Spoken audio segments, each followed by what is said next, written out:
Good evening. This is Evening News on Remo TV. I am Anibaba Gbekelolowa. On national news, the Federal Executive Council on Wednesday approved a plan by the Ministry of Petroleum Resources to rehabilitate the Port Harcourt refinery with $1.5 billion. The decision was taken at the weekly meeting of the council presided over by the President, Major General Muhammadu Buhari. However, some experts in separate interviews faulted the move by the government, describing it as wasteful and senseless. The Minister of State for Petroleum Resources, Simi Silva, disclosed this to State House correspondents at the end of the meeting at the Presidential Villa, Abuja. He said the contract for the rehabilitation was awarded to an Italian company, Tecne Spa, which he said won the bid. Still on national news, Governor Willie Obiano of Anambra State has dismissed criticisms by opposition parties regarding his performance in office in the past 7 years.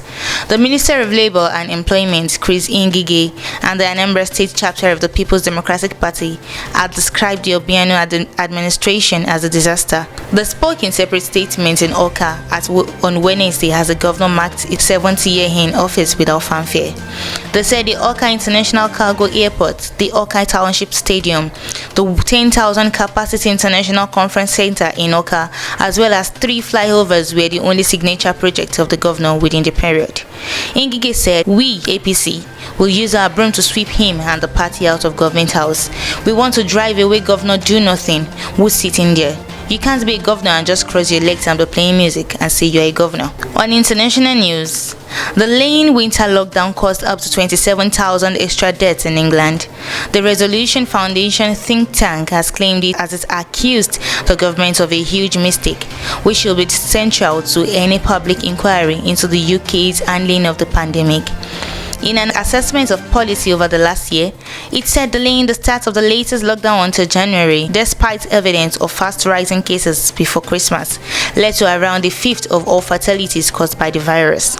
It said this could have been avoided if restrictions were put in place quickly enough to prevent the death rate rising from early December. While it praised the vaccination program, delivering jabs 3 times faster than Europe, and financial support for firms and workers, which has included €6,700 for every household on average. It said mistakes on lockdowns were repeated 3 tragic times. It added allowing extra deaths did not limit economic impact, but rather increased them because it only precipitated longer and more onerous lockdowns. On sports news, Kante delivered the man of the match performance as Chelsea swept Atletico Madrid aside to reach the quarter-finals of the Champions League. The 29-year-old was imperious throughout, bringing back memories of how he propelled the Blues of Leicester to Premier League titles in successive seasons, and it seemed the French World Cup winner has already won an admirer in Thomas Tuchel, who took over as manager in January. "If you play with Kante, you always play with a minimum of half a man more. This is unique," said the German. "It is a pleasure to be his coach. He is a big gift for me, a guy so humble and who is such a big helper on the pitch. But don't underestimate his quality in passing, dribbling and escaping the pressure. Mateo Kovacic and Ongolo needed to step up because we missed John Gale. They knew we would rely on them and they delivered." Lastly, on entertainment news, inspired by the release of the sci-fi thriller Academy, entertainment company Legion M recently joined forces with Lost Republic Distilling Co. and an unnamed distillery in Indiana to produce Academy Space Whiskey, a bourbon blend and also the preferred grog of the film's main character Max, played by Magic Mike Joe Manganiello. This new space whiskey is a 90-proof sip that was created using an even blend of 2 bourbons distilled in Indiana, one in 2012 and the second in 2015, that were stored in traditional white oak barrels with a 2 jar. The unfiltered whiskey was then bottled by Lost Republic, a distillery based in Healdsburg, California that has been up and running since 2013.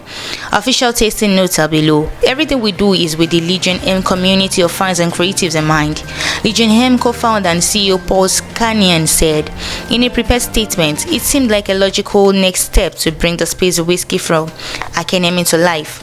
We wanted the flavor of this bourbon to pack a powerful punch, channeling the cosmic themes of the film to create a blend that seems otherworldly." That is all we have for evening news on Remo TV. You can follow us on every of our social media handles on Facebook, Twitter, Instagram and YouTube at Official Remo TV. You can also check us on our website at www.remotv.com.ng. I remain Anibaba Bekelolua. Good night.